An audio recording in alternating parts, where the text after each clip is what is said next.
The Jesus is Lord Ministry International Santa Cruz. Ug karon nasayo jud ta nga mo ni ang adlaw nga atong ihatod si Jesus. Ug nasayo jud ko nga matag usa nga pamilya, ana jud ang kasubo, masakit pero nasayo jud ko dili ang tao ang makakupod ana kung dili ko maagi sa puno sa Ginoo. Ug karon atong pagasugdan akong ginatawag si Sis Grace sa itong prayer.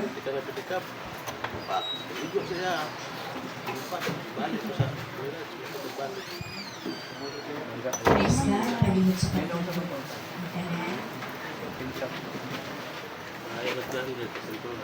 Oh, langit ng lamang amahan. Salamat ng kahapon yung Ginoo na diin sa last man lang na sa last na ang higayon na ang ni Jukris na amo na siya ihatod sa iyahang pahulayan. Lord, salamat Ginoo nini kahaponon na diin ikaw mag-comfort sa kanang pamilya ni Jukris Panginoon. Aduna may kasub-anan Ginoo sa ilang mga kasing-kasing. Pero Lord, hikata ang mga kagusa Ginoo. I-comfort sila Ginoo sa iyong pulong Ginoo. Madugan nila karong kahaponon. Lord, salamat sa kahigayunan Ginoo. Na diin, nagkakatapok-tapok Ginoo ang tibuok pamilya, Panginoon ni Jukris. Para sa paghiusa. Yes, Lord. Hallelujah. Lord, sa imong pulong karong kahaponon, ikaw magahupay sa tanan nga kaguol, nagibati sa tibuok pamilya Ginoo. Ug Lord, salamat kayo Ginoo na sa ilang pulong na imong madungog karon, ikaw ang magapaunawa gid sa ilaha Ginoo, kagay silang understanding Panginoon. Kagay sila ibukar ang ilahang i-open ang ilahang kasing-kasing Ginoo sa imong pulong nga makasabot gid sila Ginoo. Lord, salamat Ginoo sa mga kinabuhi ani akaron Ginoo. I-bless ang matag usa ug ginikanan Ginoo ang ginasalamatan sa iyong pangalan ni Jesucristo. Amen.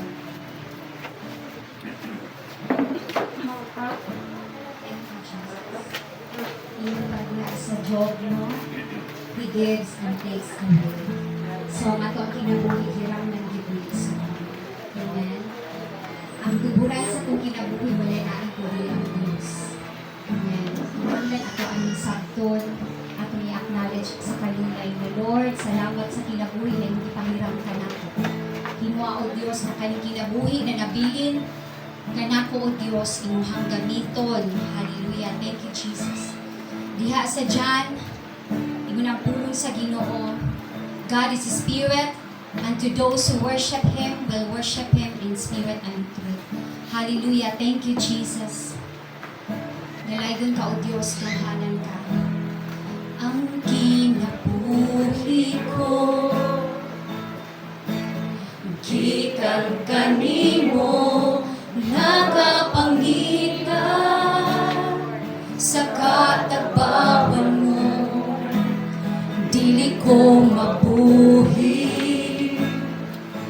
kung wala ka, kay ikaw ang gira ning kinabuhia, wa ko'y mahimo kung way tabang di kanimo, anaa kanimo ang kahinuan sa tanan.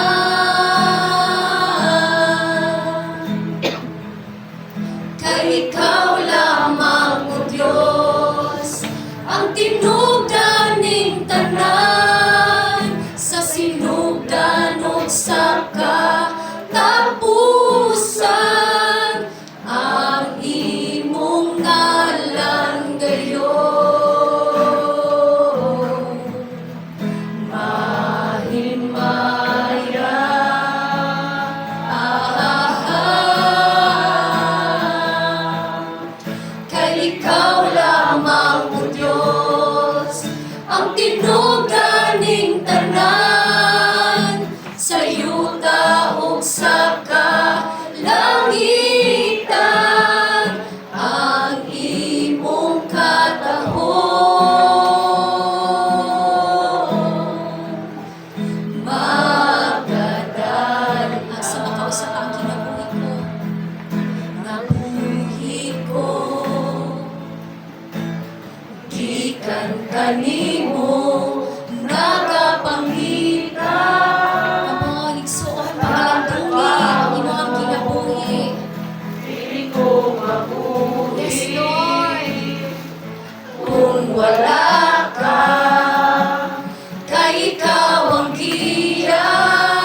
anghad sa matag usa na kinabuhi, Lord, na masabtan na mo Ginoo, na hiram lang ang among kinabuhi, O God.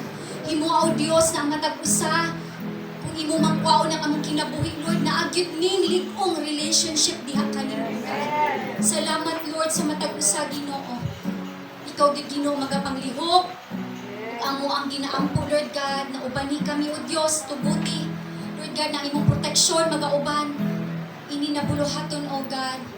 Salamat, Lord, sa divine intervention, divine favor, O God, na magapanglihok sa matag usa, Lord God. Even, Lord God, divine healing sa matag usa, Lord God. Salamat sa comfort, O Diyos, na ikaw lang yun ang makahatag, O God.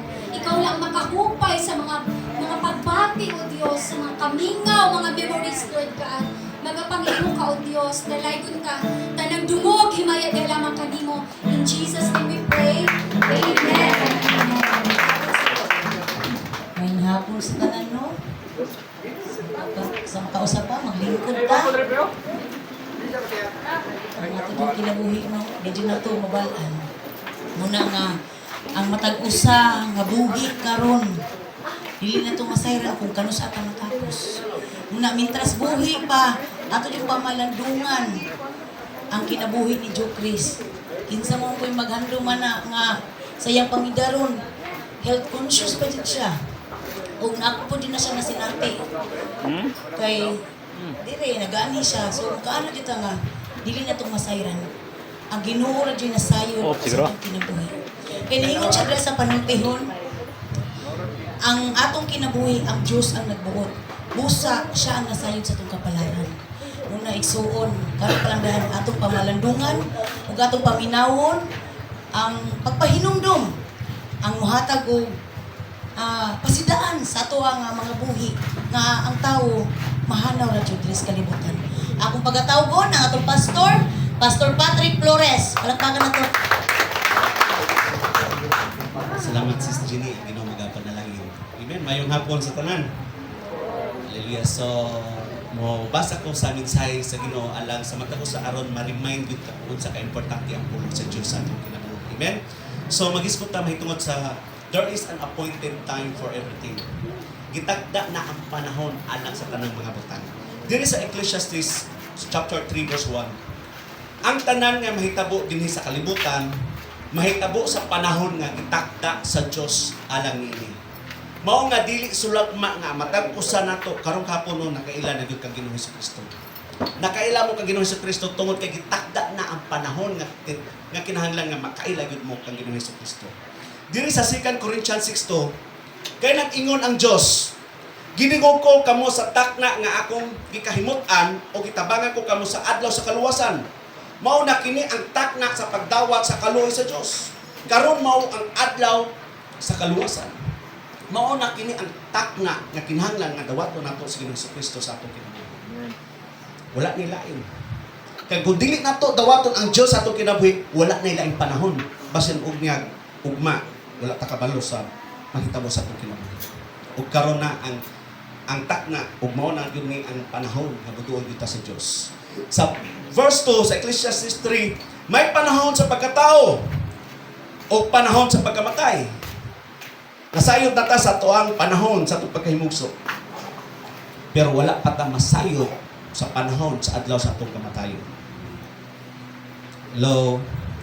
Diri na ko nasabtan sa pulong sa Diyos nga ang tao, kita wala bitay tay angay nga ipasigar ko sa itong kagalingon. Kay ang tanan adunay panahon. Panahon sa pagkatao o panahon usab sa pagkamatay. Sa verse 4, may panahon sa kagulanan o panahon sa kalipay. May panahon sa pagbangutan o panahon sa pagsayaw. Adunay panahon sa paghilak. Pero ang gingon sa scripture, aduna po'y panahon sa pagsayaw. Pag ako gani mo sayaw, sigurado yun na, musayaw yun ko sa kalipay. Pero na po ko'y amigo, asa to akong amigo si Brother Bibot. Pag musayaw ni siya, dili lang makita na to nga na malipayon siya. Kita mismo mo, sayaw siya, malipay punta para niya. Sa verse 5, may panahon sa pagsalibay o mga bato, o may panahon sa paghakot o mga bato. May panahon sa pagkakos o panahon usap sa dili pagkakos. Adunay panahon sa pagdaksanay. Pero napoy gingon diri, napoy panahon sa pagtiya. Nakinomdom ko sa akong papa kaniadto last 2020, December 21. Nagyatake siya. So ako siya gikugos, ako siya gihalog kay akong alsahon. Dito nga time, ako ang nabati ang pagkapos. Pero katupod nga time, maputo ang panahon nga nibiya siya sa mga. Ang tanan adunay panahon. Panahon sa pagkatao, panahon sa pagkamatay. Verse 6, may panahon sa pagpangita o panahon sa pagwala. May panahon sa pagtigom o panahon sa pagkusik-usik. Usay, di na ito mabatayan. Nga ato adayong time, atong oras, ato adayong nausik-usikan. Usay, magsigitag habol sa mga butang nga dili alang nato. Gipangandoy kayo nato, pero daghan ang nangawala, nga wala gani nila, mabatunan ang ilang gipangandoy. Mauna nga kung mangandoy mata, mas pangandoyo nato nga mahiusag yun ta kang Ginoong Jesucristo. Palakpakan na ang Ginoo. Thank you, Lord. May panahon sa paggisi o panahon sa pagtapak. May panahon sa paghilom o panahon usab sa pagsulti. Dili tay kanunay na lang ta maghilom, bisan pag nakabalot ka sa kamatuoran, magsigit na lang tag pagpakahilom. Ato na po'y panahon sa pagsulti sa kamatuoran. Hello? Naay panahon, labi na tunghal sa kinabuhi, nga magsakit, ato ay yung tagaan o panahon, aron siya makabati sa atong gugma. Kinahanglan yun ang matag-usa nato, kinahanglan yun nga nagitay panahon sa Ginoo. May panahon sa gugma o panahon sa kasilag, may panahon sa gubat o panahon sa kalinaw. Sa verse 9, unsa may makuha sa tao sa tanan niyang kahago. Kaysa may mga naghago diri. Kitang tanan naghago man gyud ta, wala may tao nga wala maghago. Kitang tanan naning kaamot ta nga mabuhi. Naning kamot nga makakaon ang tibuok pamilya. Pero dili gyud dapat nga diha na lang gyud ta kanunay kung kinahanglan nga mohatag gyud ta panahon sa Dios. Kay usay wala nato masayran kung unahon lang day nato ang Ginoo, tabangan ta niya. Usay atong surbaron, atong problema sa ato lang kaugaling pamagi. Lisod kayo nga kitang nabuhat sa problema, kitang musulbad, lisod kayo na. Mas maayo man kung natin problema atong ihatag tanan sa Dios kay siya ang kasulbaran sa tanan natong mga problema. Thank you, Lord. Ecclesiastes 3:8. May panahon sa gugma o panahon sa kasilag, may panahon sa gubat o panahon sa kalinaw. Sa verse 2 sa Ecclesiastes 1, kawang ug walay kapuslanan ang tanan, mingon siya, sa tibuok mong kinabuhi magtrabaho o maghago ka, apan unsa may makuha mo niini. Sa tanang panahon, naghago. Sa tanang panahon, nangitag pangwarta. Pero ang giingon diri, unsa may makuha nimo niini. Hello? Kung maabot ng panahon, mawala ta diri sa yuta, wa gyud tay mabit-bit sa mga butang atong haguan pag-ayo sa atong kinabuhi. So tiyan ta mo sa tinuod, ang pagsangyaw sa pulong sa Dios, ang pagpasabot sa mga tao mahitungod sa kamatuoran, ang tao, ang kalag sa tao marami atong madala diha sa gingharian sa Ginoo. Ang pinakabutang, pinaka-importante butang aduna gyud tay relasyon sa Ginoo. Pero usay ang pinaka-importante wala kay nato matagan magpagtagan. Murag mingaw man. Hebrews 9:27. Just as people are destined to die once and after that to face judgment. Ang tao gitakda na nga mamatay o pagkahuman. Hukman na siya sa Dios. Mangutan ako. Kung matubag ta sa Ginoo, sigurado na magyud ta sa atong kaluwasan. Amen. Kung saan nato pagkabalo nga sigurado na gyud ta nga kita maluwas. Hello. Kinahanglan gyud nga manigurado ta. Kana bitong bayaran ta. Manigurado man gyud ta ato man gyud nakipon. Ug tama ba gyud ang iyang gibayad. Unsa pa kaya ni ang atong kinabuhi kay ngano dili lagi tiaw sigurado gyud. Butang na lang ta nga wala may infierno. Butang ta na lang. Pero mamatay ang tao, tinuod ug nagyo impierno, saon naman nga, di naman gyud mariway ang atong kinabuhi. Tinuod man gyud ini. Lord, ibalik ko sa yuta, magtinarong na gyud ko magbinod. Na gyud ko. Pero dili naman mariway. Kinahanglan karon pa dili sulod maampon sa Dios nimo nadungog karon pa. Nakikistorya ang Diyos sa inyong kinabuhi karon. Romans 6:23. Kaya ang silot sa sala mao ang kamatayon, apan ang kinabuhi nga walay katapusan mao ang gasa sa Diyos sa mga anak kang Kristo Jesus nga atong Ginoo. Hello, ang kabayaran daw sa sala, kamatayon. Dili basta-basta. Ug wala tay ikabayad alang sa atong kinabuhi. Bisan pa ang dato, bisan pa nga iyang mabatunan ang tibok kalibutan, pero dili na makapugong sa iyang kamatayon. For the wages of sin is death, but the gift of God is eternal life in Christ Jesus our Lord. Taas pa man ang panahon, gusto na ko nga ato gining may mayon, usa-usahon nato ni. At least ato yung masabtan, nga muli gyud ta nga Lord, salamat o Dios imong pulong. Nga ako yung masabtan. For the wages of sin is death. Magsugod tas diri sa wages, for the wages. Alam ninyo unsa man ang wages? How would you define the term wages? Mangutan ako, unsa may imong bation kung ang imong amo mo dumili sa paghatag og sweldo nimo? Ha? Ay masuko. Tinuod. May ubos. O may mo ilibak pa nimo na imong amo. Kay ngano man, imo kung gihaguan nga dili ka bayaran. Isa ka bulan nimong trabaho nga dili ka bayaran, dili ka pwede malipay ana oy. Ay imong amo sigurado malipay. Pero ikaw dili ka malipay. Kay ngano man ang bayad man na bayad. It is only right that a person gets what he deserves. Naay kabayaran ang atong kinabuhi. Kung gigiyon sa nato pag kinabuhi ang gihatag sa Dios nga napata diri sa yuta.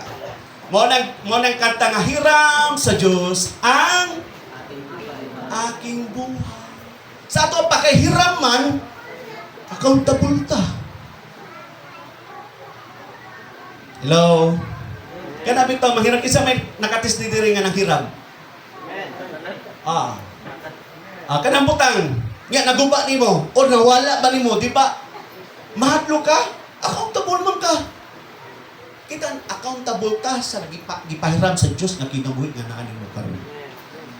Ang iyang gipahiram nga kinabuhi imo ba nang gihatag sa Dios nga napakadiri sa yuta? O ihatag na lang nimo sa Dios mong kinabuhi ka nang hapit na ka mo say goodbye diri sa yuta. Mao nga to yung pamalandungan sa atong kinabuhi. For the wages of sin. What comes to your mind when you hear the word sin? Sin is doing what is wrong and not doing what is right. Diri sa sa James 4:17 akong basahon. Kung nasayran sa tao kung unsa ang maayo nga angin unta niyang buhaton, apan wala niya kinibuhata, nakasala siya. Sa ato pa ang sala dili day ingon nga kaning atong nabuhat nga wala gikahimot-an, nakasalata. Usa po day nang sala nga nasayod ka na sa maayong buhaton pero wala nimo buhata, sala po day. Matod pa sa scripture nga atong gibasa.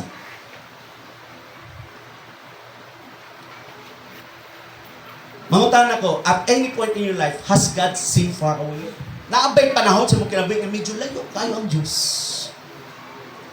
Our sin creates a distance between us and God. Muna siya ang sala. For the wages of sin is death. Alang nimo, unsa man ang kamatayon.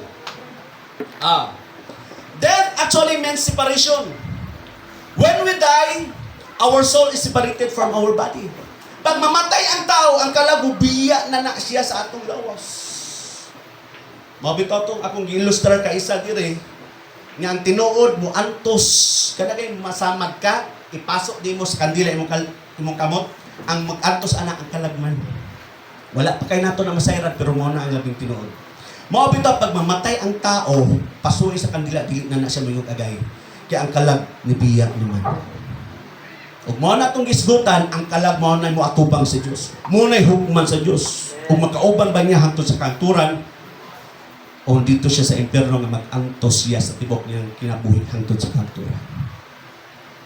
Mo na nga gusto na kong ipasabot ninyo nga buhi pa ta diri sa yuta ato yung ilhon sa Ginoong Kristo sa atong kinabuhi. Kinahanglan muhatag yung tagpanahon sa Ginoo. Thank you Lord. Hallelujah.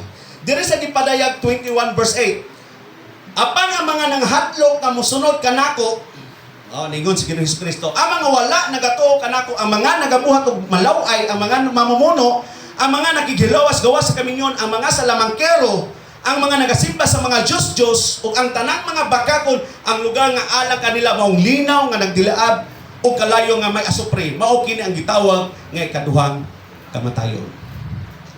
For the wages of sin is death, but bot pasabot, there is hope. For the wages of sin is death, but the gift. So mangutana ko karon, unsa may nakadiferensya sa gasa o sa sweldo? Ang gasa, wala gihaguan. Ang sweldo, kinahanglan mo ng haguan. Dili pwedeng mudawat ka sa sweldo nga wala ka mosulod sa trabaho. Kasi unyag makasuhan ka, mamugos ka ng sweldo. Pero ang gasa, limpre ni nga madawat. Pero ambot nga no kaya, gasa unta sa Diyos, si Ginoong Hesukristo. Pero pipila lang ang idawat. Wala nila masayran ang mga butang espirituhanon. Pero tagaan og cellphone, mag-away pa kin sa una nga mudawat. Kaya nga naman, ang mga tao usay nagalantaw lang sa mga butang diri sa yuta. How do you feel towards someone who gives you an expensive gift? Wasa may imong bation kung nay tao muhatag nimong mahalon kayo nga regalo? Malipay. Nganong malipay man? Ay wala gihaguan. Sa panahon bitaw nga akong nailhan si Ginoong Hesukristo sa akong kinabuhi, malipayon kayo po. Malipayon kayo po. Lahi, yun ang akong gibate sa wala pang Diyos. Mao nga, gusto na ko nga inyo sa madawat ang gasa sa Diyos nga mao ang kinabuhi nga walay katapusan gikan kang Ginoong Hesukristo. Amen? Pero mangutan ako, nganong naamay muhatag ni mo regalo? Kinsa may nakadawat og regalo, hapit na pud ba ang December? Nganong ang tao muhatag man nimo regalo? Tungod sa gugma. Grabe. Dili gusto sa Diyos nga matag-usa na ito maimpirno. Kaya ang Diyos gugma. Pero ang tao lang, dili paangay, dili sa gusto mo dawat.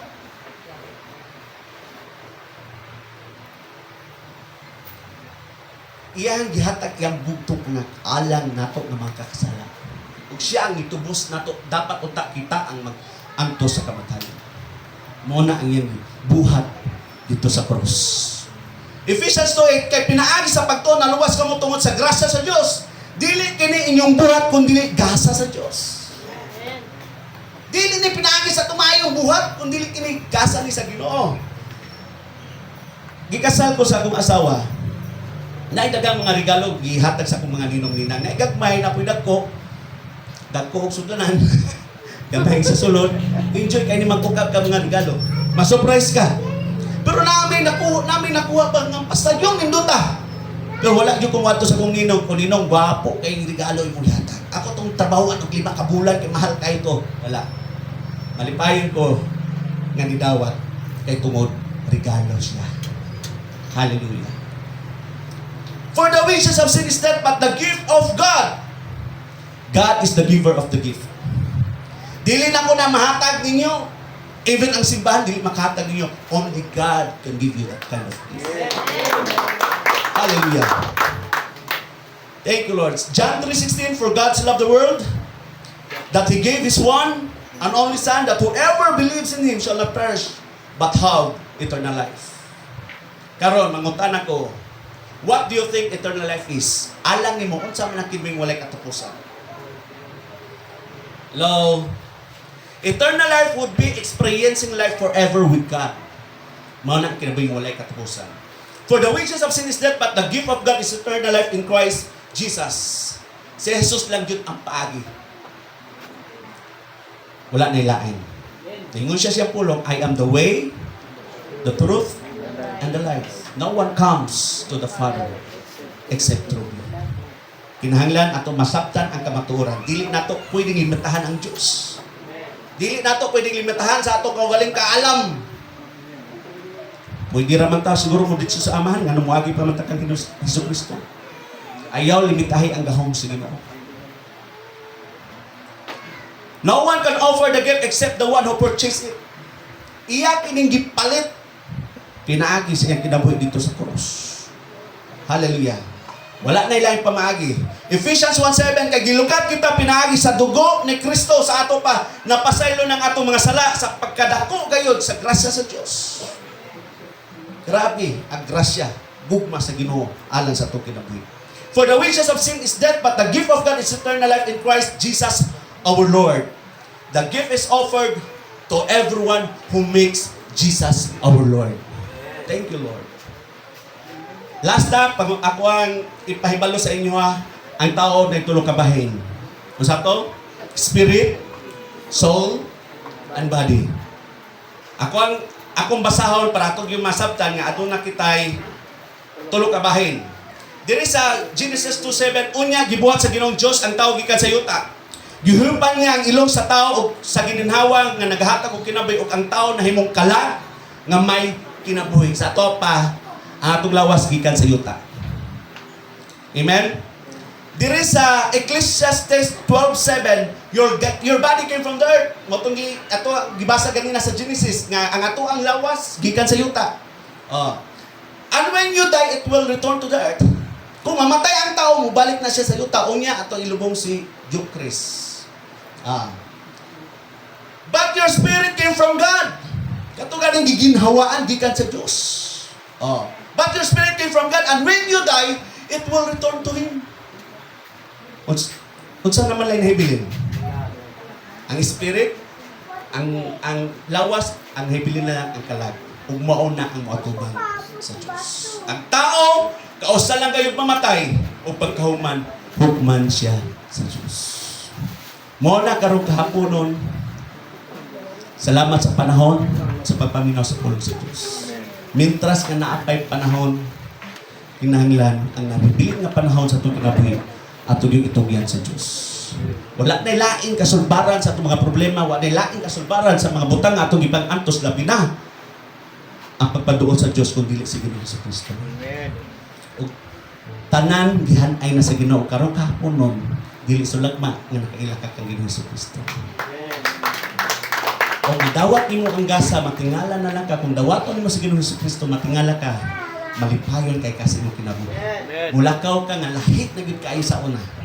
Kaya nga naman, nana ang Diyos nagauban ka nimo. Bisan asa ka mo adto, nana ang presensya, mabati nimo ang kalipay. Akong gihangyo matagusa sa pagtingin. Mag-apo ta. Lord, daghang salamat o Diyos karong kahaponon. Salamat Lord God sa imong pulong nga nagtudlo ka namo o Diyos sa tibok nga matuoran. Lord, salamat o Diyos sa tanan nga niya karon, sa tanan nga mga namino sa iyong pulong. Ikaw Lord God, magadasi kanila. Ikaw o Diyos, mag-ausap pa kanila, magalibon kanila Lord God. Nga Lord God, ang matag usab mo duol mo dangop yudhiha kanino. Salamat o Diyos sa ilang kinabuhi. Nga Lord God, ikaw o Diyos, magapadayon Lord God sa pagpadayag sa imong gahom, sa imong gugma o Diyos. Nga Lord God, ila pag yung masinati ang imong kinatibukan o Diyos. Diha kanila Lord God. Bless them, Lord God. Bless them with your word, with wisdom, knowledge, and understanding. Ang tanan o Diyos, magtuog yun ka kanimo, maghinusog yun o Diyos. O Lord, mo sampit yun, Lord God, nga ikaw, ang Diyos o Diyos sa ilang kinabuhi. Ang tanan among kita pasalamatan in the name of Jesus. Ang tanan ninyo. Amen. Plagpakan na ito, Lord. Amen. Maglingkod ka. Amen. Nag-ingat pa dira, when someone you love become a memory, the memory become you a treasure. So karon nasayod ko ang matag usa. Aduna joy mga kanang kasinati kang Jukris. No, ato yung mahinumduman unsa siya kaniadto. O karon atong tan-awon yang mga picture kaniadto unsa siya.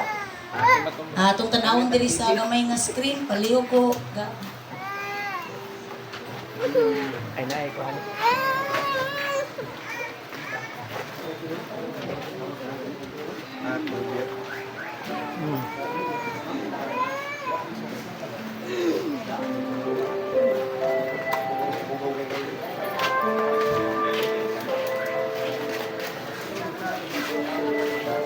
Sige, magklaro ka. Isa ka.